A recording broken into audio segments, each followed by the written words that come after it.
Go. Yeah, I'm gonna do my hand. It's all good. So, all up and running, brother. Yeah, Glad to see you. Outstanding by improvement. How are you doing today? very well. How about yourself? Outstanding by improvement. So again, do you know what? I'm so glad we got to sit down to have this mastermind. See, I've known you, it's like 10 years now. Could be longer than that. I think when we first met you back in the fitness first This day. year, so I was there 2014, 2015. So it's got to come to nice. Yeah, it's got to be 10 years plus, man. That's it. Yeah, So it's like incredible. Do you know, not many people survive this long in the game. As you do. Man, I mean, how many trainers have we seen come and go? Absolutely. I mean, yeah. It's completely compared to when we started. I think the problem is nowadays people get into fitness just too quickly. Like it's just you can study a 6-week online course and you're now a personal trainer. Whereas when we qualified back 15 plus years ago, you actually had to go and do a course every day for 3 months and you learn stuff a lot more thoroughly. I think that then you become a lot better quality training because of that. You've actually had a lot more. You've learned a lot more in depth. Yeah, absolutely. So that what we need to start with is like just introduce people to you because you're got such an array of different skill sets. You know, some people in the gym consider you like like a running coach, and says you're amazing at your running. Soul used to call you the one-arm man because you could do the one-arm pull-ups. You know, so essentially, because a lot of times with many athletes or coaches, I mean, they're either really like strong, but as in like they gas out like super quickly and like they just walk over that, or they're runners but they could barely do 10 pull-ups. We just had the exact same conversation upstairs with one of my guys, Callum. Like, we just spoke about like those guys that can deadlift 300 kilograms can't run a 5k, and you've got guys that can run a sub 15-minute 5k and they can't do a pull-up. And it's kind of like, well, I don't see the point of not being able to do either of them. Of course, if you're an elite athlete and you are the world's best runner, okay, you're going to train to be elite at running. But if you're like 95% of the population and you're training to become to look better, to get stronger, to get fitter, why would you not incorporate all of the different kind of aspects of fitness? And that's something that's, I think it's becoming more and more popular this day and age with the whole hybrid training. But it's sort of stuff we've been doing for years. Absolutely. So tell me a bit, like, how would you define like your training style, and like, how did you get into the fitness industry? So I've been in the fitness industry for 18 years now. I was 18 years old when I started, and I stayed with it. And I've always been interested in fitness since I was a young age. And since I watched my first Arnold Schwarzenegger film, I was like, man, I want to get like arms like him. Which one was it? Predator. So one of my friends, his dad was from Australia, and very chilled out, laid back Australian, but he would let us at the age of 11, 12 watch slightly age appropriate movies. And I remember one sleepover in like year 7, year 8 with Predator, and then ever since I saw Arnold Schwarzenegger's biceps, the classic. You know that scene, like I was like, yeah, I want to start training, and that got us lifting some weights, starting doing a bit of running, trying to get fitter, and that's what's led into an 18-year career, literally watching Arnold Schwarzenegger. And the thing I take from Arnold as I grew older wasn't just the fact he was this insanely strong, good-looking guy, and the fact that his mindset of just how he was in everything, in terms of how he'd go from becoming the best bodybuilder in the world, revolutionising bodybuilding, to becoming, arguably in my opinion, creating the best action movie ever in history. In terms of the films like Terminator, Commander, and Predator, all the things we just spoken about. To then go, do you know what, I want to become a politician and becoming the governor of the biggest state in America, becoming the governor of California. And it just that whole switch, we've always spoken a lot about mindset, and he just is that classic example of aiming for the top and just work your ass off to get to where you want to get to. And he showed that in 3 different careers. And we'll bring it back to fitness. So yeah, I finished my A-levels and I went straight away to become a personal trainer. Went and studied my qualification, and 3 months later I started working up in London. And 18 years down the line I've been doing it ever since. Absolutely. So again, I've seen some of the amazing results some of the clients get, but today what I want to talk about is more around the running, because I find that it's probably one of the most popular activities for those over 18 in terms of keeping fit, like running, whether that's doing 5K, there's like communities like Harger and like the Royal Parks do their 10K half marathons, and then you've done a few of those indeed, like from 5Ks to marathon distance, and ultra marathons on the cards. We've done one ultra, we've done a 50k. Okay, so yeah, which is actually quite, ultra marathons are quite fun to train for, because from the running, when you're always running for fast time, trying to get faster 5, faster 10, faster half, you always, it's too much watching the speed, pressure. Whereas if you're doing an ultra marathon, a lot of the time you're not necessarily going for a very fast time. You're going to complete the course, and you can actually really enjoy doing a long ultra because a lot of the ultra runs are done in pretty scenery. But the one I did started in New Forest. We ran all the way through the New Forest, all the way to Bournemouth, and we did another 20 kilometres along the coast in Bournemouth. So the scenery the whole time was great, and because you're not running at a crazy insane speed, you can actually enjoy the views and actually take some of it in, which compared to the usual looking at your watch how fast I'm running. So yeah, so it's something that you build up to. 50k ultra is kind of like it's like the 5k in normal run. It's kind of like the beginner step because there are the 200-mile runs. And one of my mates, Tyrone, he just did his I think 100k race for the year. And that's brutal.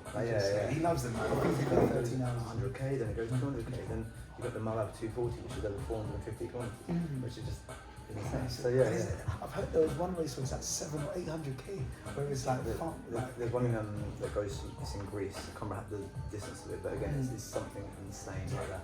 And it's not as well. It's not even the distance. It's the amount of elevation that you cover. You cover the distance of going up to the top of Mount Everest or something crazy like that. So yeah. So for those who don't know you, like just to kind of make sure they put some respect on your name, because anyone can say they talk about running, but as in I know you live and you do run. So if we could just get like an idea of like your times for like 5k, 10k, half marathon and marathon, just to kind of let people know that you can help them reach towards that level. So my 5k time is 17 minutes 30. My 10k time is 36:58. Half marathon is 1:23 just over, and I managed to get this year a sub 3-hour marathon with 2:58. Okay. So that must be like the top 10%, top 1% of the world, or top 10% of runners, but top 1% of the world. Yeah, it's pretty good. It's pretty up there. Sub 3 is tough. It's just the maintaining a 4-minute 15-kilometer pace for 42k. Love that. Just. What pace did you say? 4 minutes? 4 minutes 15 per k to the sub 3 hour. That's the standard for you now. I know, right? But it comes from, it's just like building blocks. It's just with especially marathon training, it's about putting it's the groundwork and building on top. And if you can run a 5k in anywhere near 20 minutes, you can in theory run a 3-hour marathon as long as you put in the mileage to cover the distance. And that's the thing with it is it's basically running between building blocks and building a very good base. And once you build a very good base, a very good fitness, you can progress it into whichever way you want to go.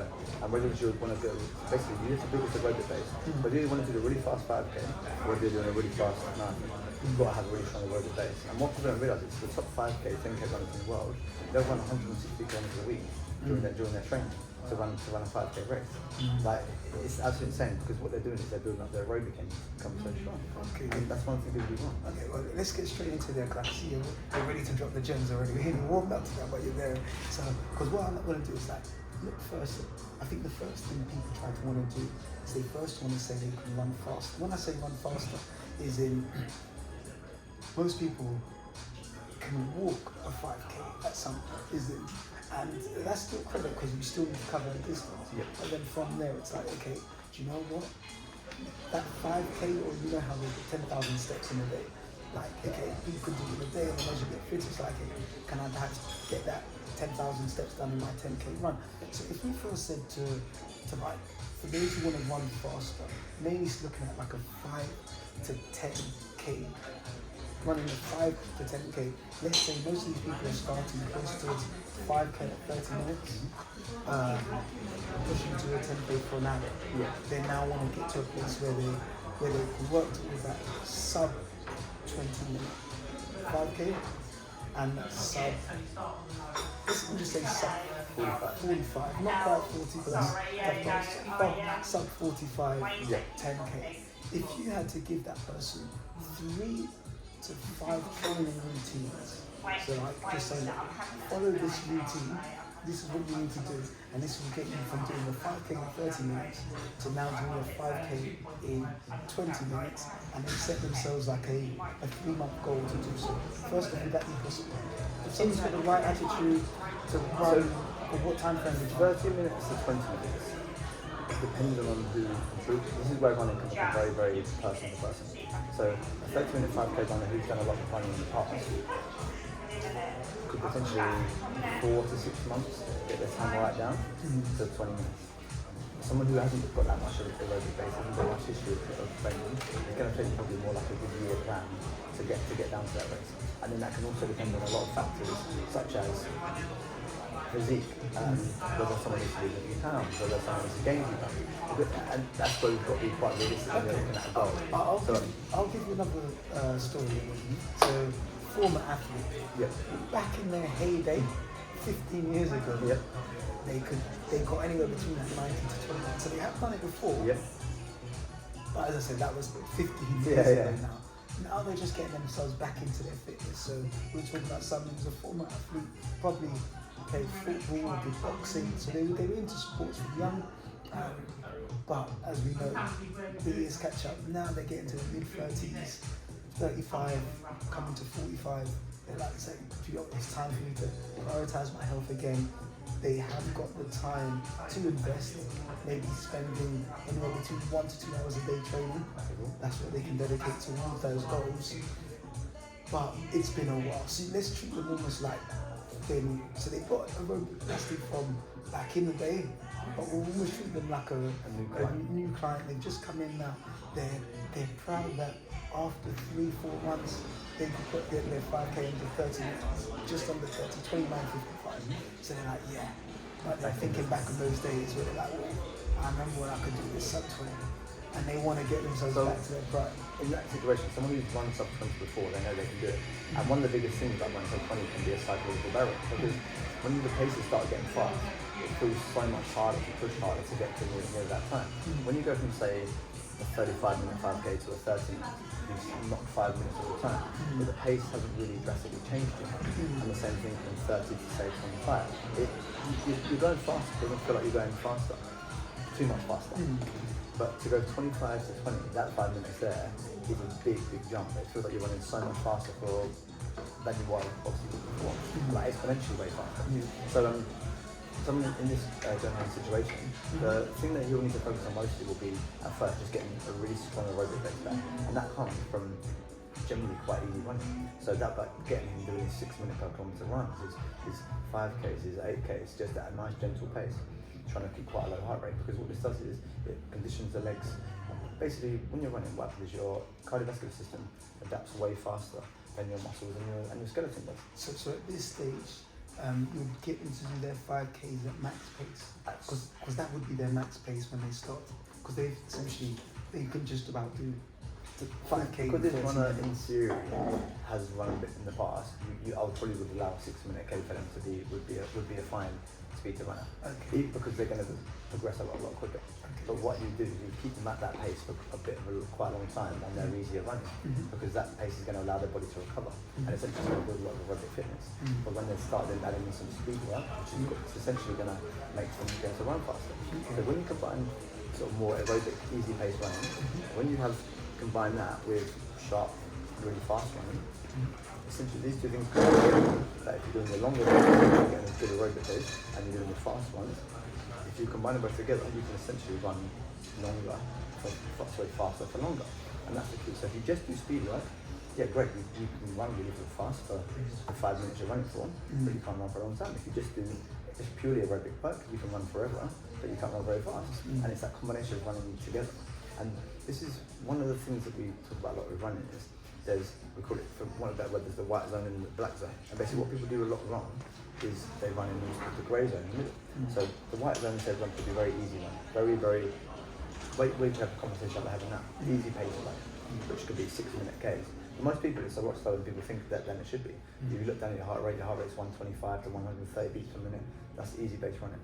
And in the black zone here is you're on the track 8 times 800 meters, running really, really quick, and you're aiming to do 800 meters, say, in each 800 meters in roughly your 5K target pace.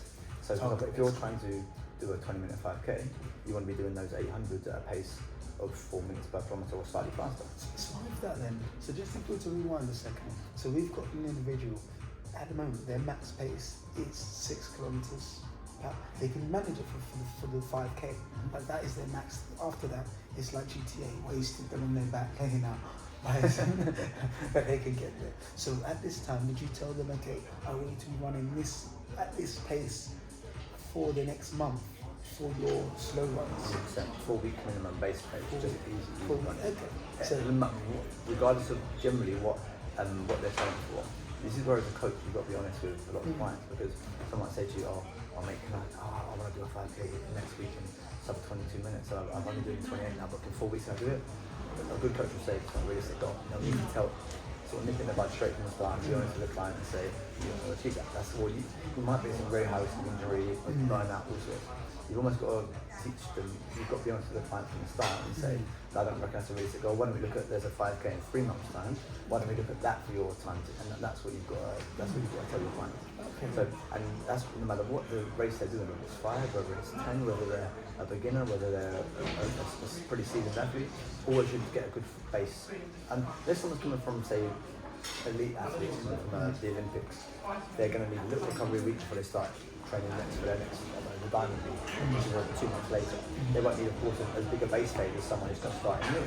So essentially, any client starting the running program should always have a really good base phase, but just easy pace running, and to build up that aerobic engine and get their legs used to the running, and that is going to be one of the most important things. Okay, so we put them doing 5Ks daily at that race pace, and then from there, so once they now get that base up, the next stage we're now looking at is, you said something about the speed work. So how would you incorporate that? If they're going from 30-minute 5K, they want to bring it down to 20-minute 5Ks. Would the speed work be based on the 4 minutes, or would you kind of get them to try and see if they can hit 25, or say hit the 5 minute first, exactly and that. then. So this is where probably the way you've got to look at training, it's kind of like a bit of a pyramid. So you've got, whereas if you started off here making a pyramid, right? That's your base of the pyramid, is your base training. So your really simple training. You're then going to step up and start doing some more threshold kind of work, which is working at an intensity that's a bit harder than your base pace, but not going to be as hard as your speed work pace. Because again, that's going to get the legs working at a bit of a faster speed. It basically, to make it very simple to understand, as your body starts working harder, you start producing lactate. Your body always produces lactate, regardless of lactic acid, whichever you want to call it. But no matter what intensity of training you're doing, whether you're out for a walk, fast walk, or you're going for a really fast run, your body's always going to produce lactate. So the difference is, the fitter you are, the more, basically, your body, imagine your body can get rid of 100 units of lactate per minute. And at slow walking speed, you're only going to produce 60. So if you're only producing 60, your body can get rid of 100. You're never going to spill out and go into your bloodstream. If you're now going to go a little bit, start going a bit faster, you're now going to start producing 80 units of lactate a minute. It's still below your threshold of 100, so your body can still get rid of it. As you start going faster and faster again, your body starts producing, say, 110 units of lactate. So what happens now is that lactate starts spilling out into your bloodstream, into your muscles. And then that's what causes you to get that burn and have to slow down the intensity. So what we do by threshold training, which is that middle block of that pyramid, you're essentially pushing your lactate threshold harder, essentially so you can run a bit faster for longer. And that's what we progress into. So again, for this client we're talking about now, that would probably be around about 5 minute per kilometre pace. So if he's running his easy pace at currently about 6 minutes per kilometre, the next stage will probably be 5 minute kilometres for his threshold pace. Again, these numbers are never going to be exact until you work with an actual client, judging their heart rates, judging how they're feeling. This is just a rough kind of guideline to show you how you progress the client. So with that, what type of distance are they doing for these threshold runs, and what's the structure of that run?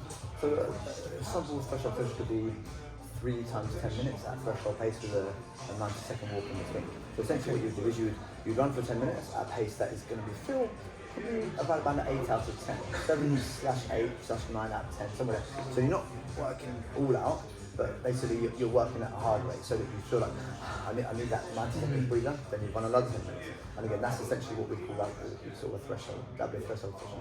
Roughly 20 to 30 minutes worth of work. You could do that in 2 by 15 minutes, you could do it in 3 by 12, there's loads of different ways you could sort of work these sessions, but as a rough guideline, 3 by 10 is one of my favourite sort of introductory threshold sessions. Okay, I like that.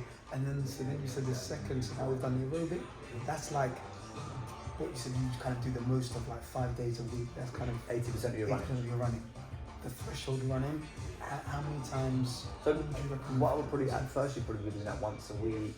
So probably programming, say if a runner can run 4 times to 5 times per week, you'd have an easy run, maybe a threshold session, another easy run, and then maybe a longer run at the weekends. And then as the run's progressing and getting better, you probably would add another easy run, threshold, easy run, threshold, and then another long run at the weekend.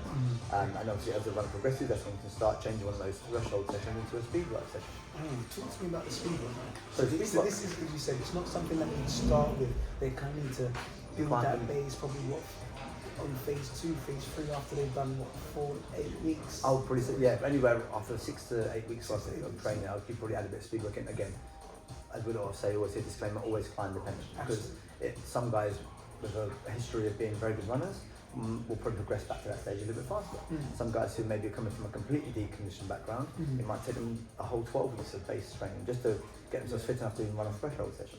So it's all, again, very client dependent, but again, a classic 5k speed session would essentially be 6 times 1 kilometer at your target 5k pace. So for a person targeting a sub 20 minutes, that 5 by 1k would be done at a pace of probably 3:57 to 3:50, probably say 3:55, purely because it's easier to track on your watch. And because you never ever want to train at your exact target pace, because the problem is on race day, if all you're trained for is 4-minute Ks and you go sub 20, firstly that doesn't get you sub 20, it gives you 20 bang on. Second, race day, it literally be as simple as you trip and you fall over. It could be as simple as your shoelace comes down and you've got to spend 5 seconds with your shoelace back up. If you train for purely that 20 minutes bang on and you've got to tie your shoelace, your race has gone out of the bag. So if we train 3:55 over a 5k, that gives you 25 seconds in the bag.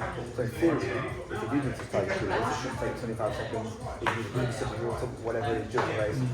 So that's why we'd always train probably slightly ahead. So yeah, that classic session would be do a warm up. So for any speed session, you can do at least probably a 2-kilometer warm up with maybe a few drills, a few warm up drills, like some high knees, some bodyweight squats, some lunges, stuff like that. And then your 6 by 1k at the side of the race pace, and probably a minute and a half to 2 minutes. And again, what can generally, as athletes progress, or if athletes struggling, you might make it 4 by 1k with a 2-minute rest. For some of your fitter athletes, you might make it 8 by 1k with a 1-minute rest. There's so many ways you can vary that program, but as a sample session, 6 by 1 kilometer, minute and a half to 2 minutes rest between each k would be a great way to sort of start, and then a nice easy 2k cool down on the end. And that'd be, like I said, just slightly faster than your target race pace. So your body gets used to running at the speed that will be required to. Yeah, amazing. So with that then, so it's very similar to the threshold run. It's just you're running for shorter distances and you're going slightly faster. Exactly. And then over time you're reducing that recovery. And exactly what we spoke about earlier. There's these hard sessions, these black zone sessions, compared to the white. These places, these, and we call it the two colours there because it's that grey zone in the middle. Is where a lot of people say basically what they'll do is they'll run their easy runs. We're talking 6-minute kilometre pace for your easy runs, and we're talking 4-minute kilometre pace for your speed work. And most people spend a lot of time at that 500k, 4:55, and they're not really getting any benefit either way. So they're not going slow enough to get the benefits of doing easy running. They're not going really fast enough to get the benefits of doing speed work. So basically, and the reason you want to run these easy runs easy is because it means you can really push hard during your hard session. So when your easy session's easy, to be able to push harder during the hard session. If during the week you've kind of like half-heartedly given it, you kind of push the bits of 15 times when it comes to that really hard speed work session, it's going to feel limited. And so that's where we work. And that's applicable to the top 5k runners in the world, the 30-minute, 40-minute guys. They'll be doing most of their runs at this really like simple rate. But when they're doing their hard sessions are hard. And not only do you have this personal experience, but I do remember a little while back you were doing like a running coaching course as well. Yes, you're a running coach too. Well, yeah, exactly. So I've been personal trainer for 18 years. So I've worked with all sorts of clients, whether it's been trying to lose pounds, trying to build muscle, running, and I've always done a lot of that. I've always, as I said earlier, I've loved the aspect of training and lifting heavy weight and getting strong, but also being fit. Because I just don't see the point of being very, very strong and having no fitness. And the point of being very, very fit and having no fitness. And ever since, more recently myself, I've got into running because I found that I've trained for so many years that running's given me a bit more of a target to focus on my training. Because I wasn't doing any competitive bodybuilding like that, I felt like I was lifting weights purely for the fun of lifting weights, and which is great. But then running's given me a bit of a target. And and I've done a lot of research about running, just learned by doing it and learned by watching the source of YouTube. And if I was going to work with a lot of clients, I thought it's only fair that I'd go and get qualified properly in the running coach. And the course I'm studying right now is from the United Endurance Sports Coaching Academy. And there's some very high level scientists, very high level runners who created this course, and it's accredited, and it gives you all the information you need to become a running coach, whether it's working out how to pace athletes, how to design programs, the nutrition around running, all these things. So I'm almost finished the course now, so I'm looking forward to working with a lot more runners. And then I was thinking, so that kind of covers the 3 runs to get faster. So you say your aerobic run. Some of you starting back out, and it's maxing out 5K for 30 minutes. So then you're doing the aerobic runs at 6 minute kilometers for their 5K. They then start to introduce the threshold runs. So that's when you can do like 10-minute run, like 5-minute kilometer space. So like a 90-second 2-minute break, covering between 10 minutes by 3. So we said 12 by 3. Different ways to structure that kind of 10 minutes plus bracket with a break in between. And then once you've conditioned yourself to that, maybe again case dependent, but maybe then 6 to 8 weeks further down the line, then you introduce the speed work, and that's when you're really, that's when we're going really in the black zone. What you said, and it's like essentially you're trying to run at your race pace. Exactly right. A little warm up. And sometimes maybe slightly faster. It could be race pace, could be slightly faster. All depends on the session. There we go. Yeah. So slightly faster, just in case you've got a tire lace. Do you know what I mean? Have a sip of water, something like that. And then, so those 3 types of runs, if you were to, let's say, spend 80% of your time in the white zone doing like your aerobic runs, and then the other 20% between your threshold and speed training, that could take obviously case by case basis, but whether you're doing that over a space of 3 months, 6 months, a year, 2 years, but eventually the times will come down 100%. And it's just the science is there to back it up. That's exactly how you structure a plan. But if I'm being really honest, with 90% of people that are running 5Ks, their time will improve purely by getting more miles in per week. So even by adding in speed work, it's going to make a big difference. But most people that are running, say, maybe only 15, 20 kilometers per week at the moment, if they're running, say, like a 5K Monday, a 5K Wednesday, and maybe like a 10K at the weekends, just by increasing that 20 kilometers they're currently running to 30 to 40, so maybe doing an 8K Monday, an 8K Wednesday, 5K on Friday, and a 15K on the weekend, just by increasing that mileage, they're going to get faster in as well. So one of the you said earlier, the overall number one thing, purely for generally getting faster for most people, will just be increasing their weekly mileage. That would be the point. For people running 30 minutes and below, trying to break 30 minutes, that will be the number one thing to focus on, which again is done rest during that base week. Perfect. And so with that then, is it okay to run slower than the 6 weeks? Because I'm thinking if you're doing a 5K in 30 minutes, then you're feeling flat out. If that is your max speed, definitely bring your K down to 7 minutes K for your easy pace. Or even one walk. Even 5 minutes running, 2 minutes walking, 5 minutes running, 2 minutes walking, stuff like this. So it can be, so like the long run sounds like it should be enjoyable. 100%. Like you should never feel like it's feeling too hard. And that's why again a lot of, for want of a better word, beginner runners that we're getting into running, if they don't run for a long time, take out measurements of how far they run and then just go by time. So because otherwise people get too stressed, I didn't make 5K in that time. Don't worry about it. Just something that can be as simple as go out for 25 minutes and walk 12 and a half minutes in one direction, just watch and run back. Don't care how far you cover in kilometres, just get out and get running. And then once they, again, that some people will be enough to be a base pace just by getting out and just ignoring how much distance they covered, just how much time did they were they on their feet. And again, and that's another way of looking at it. Running is about time on your feet as opposed to necessarily mileage. And for someone who's going to struggle to run 2K and it's going to take them 17 minutes to do it, it's a much better psychological thing to just go around for 20 minutes. And okay, they might have only covered 2.5K, but that's a much better way of getting, especially as a coach, you might feel way better about that than everyone struggling to try and get 3 when they can't do 3K. Lovely. And so before we move into the next bit about how to run further, what I wanted to find out is a little more about one of your most interesting, because I've always find it's like stories are an incredible way to remember the moments. And like one of my like funny running stories, but like really memorable. It was when I was at uni in Swansea, so I was getting ready for a boxing match. And I remember just going running on literally there's this bit in Swansea Bay. So essentially it's like beautiful, like along the beach. But this day it wasn't so beautiful because it was so windy. So it was just blowing against me. I was like, oh, what's going on here? Kept on pushing. I was like, what am I doing this for? Ran 4K running. As I was running back, I was like, wow, this feels so good. No, now the wind's blowing with me. I was like, wow. I was like, this feels such a good And so, so I got the 8K done, felt great afterwards, and then that was like, I started my day. What's like one of your running stories which kind of like stands out in terms of like, I know it could be funny, it could be an achievement, there's a few funny stories. This is like, when should we go with this? I mean, my first ever marathon was an experience, put it that way. I basically, essentially, my biggest mistake here, which we've talked about before, is I had nowhere near enough mileage in my leg. So I'd done a 127.5, so I was in my head, naivety, I was like, oh, if I'm doing 127.5, I should be easily able to do sub 3 hours for a full marathon, because that should be in theory 2 hours 54. So I basically went into this marathon without doing much more training than I had for my half. Just speed work, which as we know now is not how to build a big amount of endurance, it's how to get fast. Whereas with marathon training is about endurance and mileage in the leg.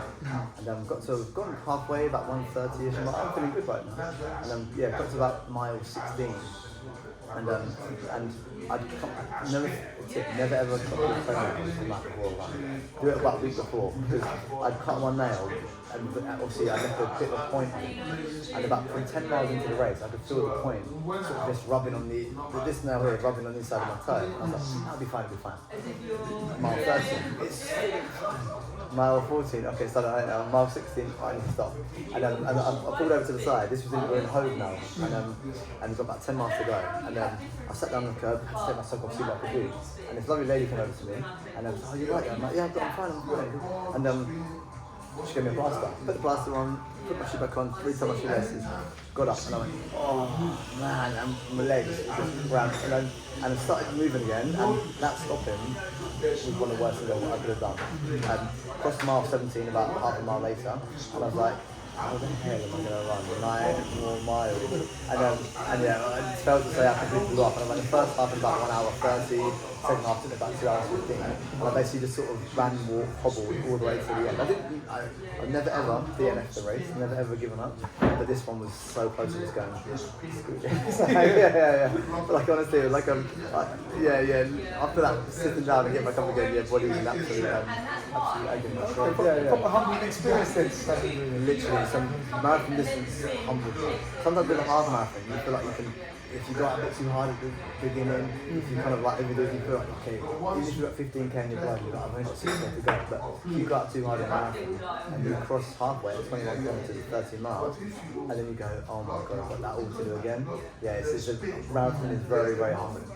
So with that, that's a brilliant transition. So now we're in our half marathon to marathon distances. Somebody's like, again, they're running their 5Ks, 10Ks now, 20 minutes, 45, or let's just say 20 minutes and pushing to 45. They could do it 50, but they notice they're getting considerably slower. Now they're pushing towards that half marathon distance. They've never ran more than 10K before in their life. How do we get ourselves to that 10K? That half marathon to marathon distance, what like 3 routines or like, it could be the same processes of what you spoke about before, but what would be like the recommended types of distances to prepare them for this race? Generally, I say for the question to the marathon comes purely how many miles you cover each week. And that is the number one most important thing in marathon training is time on your legs, because you are running so long such amount of time. So the average person is going to run 4.5 hours, 5 hours. You need to train somebody to have to run that long. And the problem I think some of us always think about, the long runs are very important at weekends, just covering on mileage. But the most important thing with marathon training is the cumulative effect. So essentially how many miles you're running over your whole 16-week plan, as opposed to any one workout. Not any one workout in any block is going to make a difference to your to your time. It's the cumulative effect of all of the workouts put together. And how we generally would set up someone who's maybe going for a little bit of a faster time, maybe like a sub 4 hours, a sub 3:30. Generally, how we would set that up is we'd be generally probably 5 runs. Again, it comes to that being able to the clients again. If someone wants to do sub 4 hours, they've really got to commit to sort of 4 minimum, ideally 5 runs per week. At this stage, their most thing is I want to get it done. They get it done. They just want to get over the finish line. That's the move. 4.5. They'll take the 4 hours, they'll be over the moon with 4 hours, but their main priority here is just for someone to complete a marathon. Again, the main thing to do is my client comes to me and again, like we spoke to the guy who gave me the example. He comes to me and goes, I just want to complete a marathon, Chris. I will tell them, I will design again a 16-week block, maybe a 20-week block, depending on where their start base is, depending on what races are available. It depends on. I didn't want to find something preferably a flat marathon. You wouldn't want to, because incline is saturated, especially for solo runners. Finding the flat marathon and then 16-20 weeks, and mostly let's go back threshold about speed work. For someone running a marathon like that, it's just purely mileage. It can be a simple marathon training. Honestly, can be. I won't say it's really glamorous, but it can be boring. It literally is just miles and miles and miles and miles. And this is that whole, that whole classic phrase, motivation versus discipline. Honestly, there's times where discipline is what it really comes down to. Anyone can motivate you, like, invented the marathon, they're buzzing, let's go. They run the marathon this year and they still will run it, it's amazing. Everyone enters the ballot, they go, and then they go, oh, I actually got into the race and I've got to start training. But honestly, marathon training can be boring because it's literally, it is getting mileage in your legs. And that is the key. So when you're into the spring marathon, a lot of that training is going to be done during December, January, February, March, when it can be dark and cold in the morning. And that's where you just got to be very disciplined with yourself and just set the alarm in the morning, get up, get those early morning runs. I remember a classic time I had an event up in Birmingham, and we were out relatively late the night before. This was, I had to do I think 18 miles or something, which is going to take about 2.5 hours. And we basically, so I had to set my alarm for 5 a.m. I had to get an 18-mile run, which is going to take 2.5 hours before the event started at 9. So I had to get up and enough time to get breakfast in, because I'm running 18 miles, get out and run the 18 miles, and get back and shower before the event started at 9. So this was my alarm went about 4 o'clock. I got up, had some English muffins with a bit of honey and a bit of some banana. Got out running by 5:30. It was minus 4 degrees. It was pitch black freezing, and in my head I was like, do you know what? That's really understandable. That's discipline. Like, and everyone goes, oh, you buzzing for that run? I was like, I was really not buzzing for that run. I could have easily stayed in bed earlier. And that is the key. That is the key with running. It's being disciplined with yourself and it's just getting those miles in, even if it is a bit boring. Find that one thing, because I said, I'm not gonna lie, so if you're coming from a non-running background, then you are going to be doing 5 miles Monday, 5 miles Tuesday, 7 miles Thursday, and 8 miles Friday, and 12 miles at the weekend. Get yourself some good audio books. Get yourself some good playlists. Like I think running could be one of the places where you learn. If you turn your phone into a library and you download some really good audios, you'll be learning skills. You'll be learning some life skills and get motivated. I mean, you can listen to any story you want.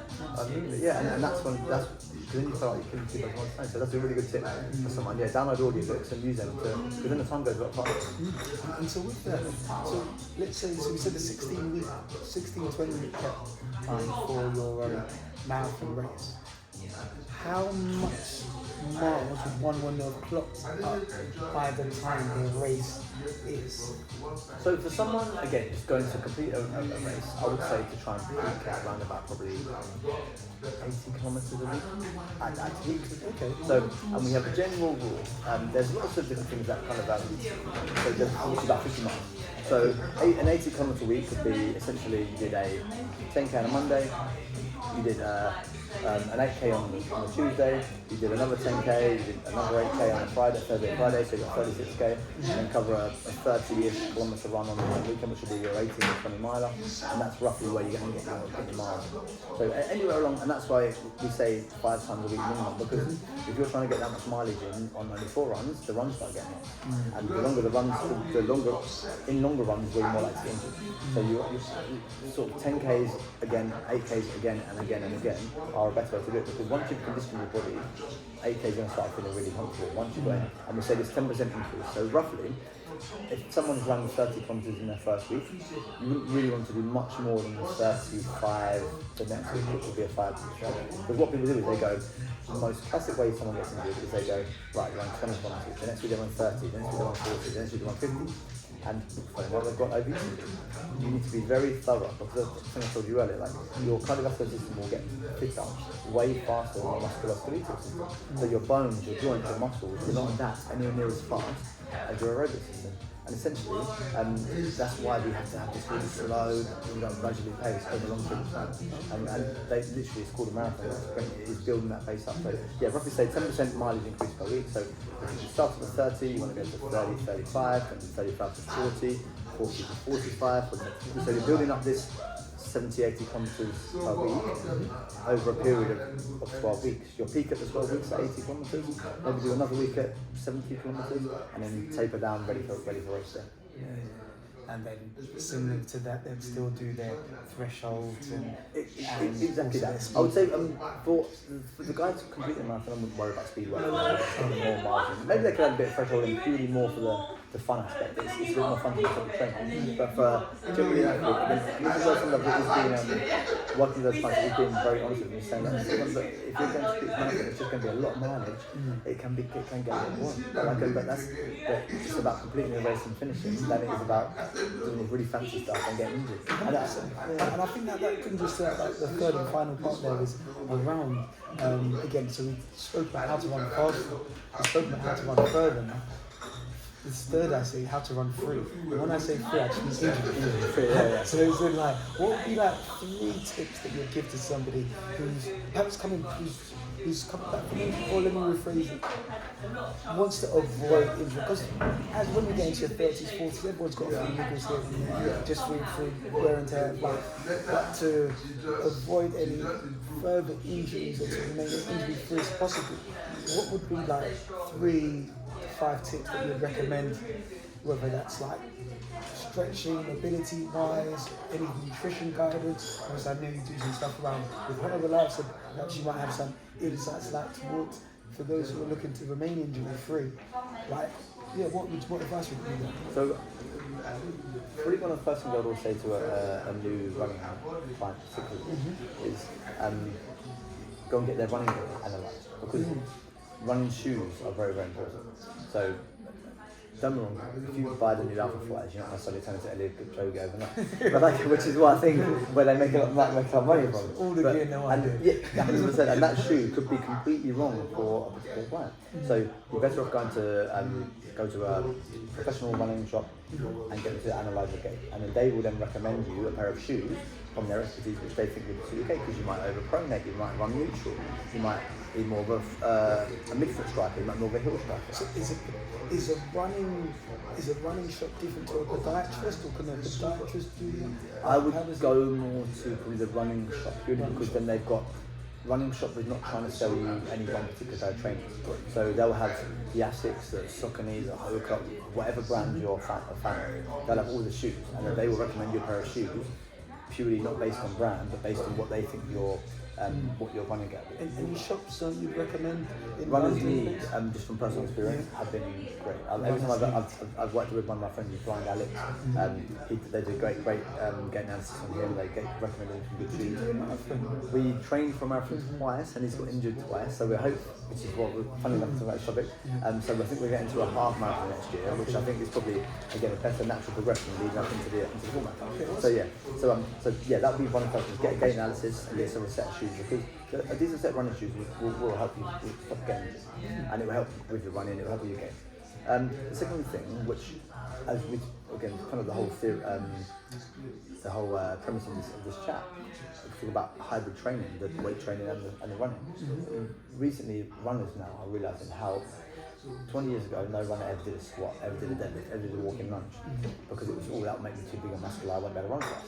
Whereas now, the research shows that one of the best ways to prevent injury is by, if you're going to start running and using your joints and using your glutes, your quads, your knees are going to take a pounding, your ankles are going to take a pounding, your hips are going to take a pounding. So if you can create strength around those muscles by doing your deadlifts, doing your walking lunges, that are working the muscles around your hips, around your knees, your glutes, your quads, your hammies, if you can strengthen these muscles, that will then help the joints, because the muscles are taking a lot more of the strain rather than the joint itself. So this is, so from an injury-free point of view, when you're doing weight training for running, you're not doing squats to try and PB and get a 180 squat. You're squatting to keep the leg structure strong.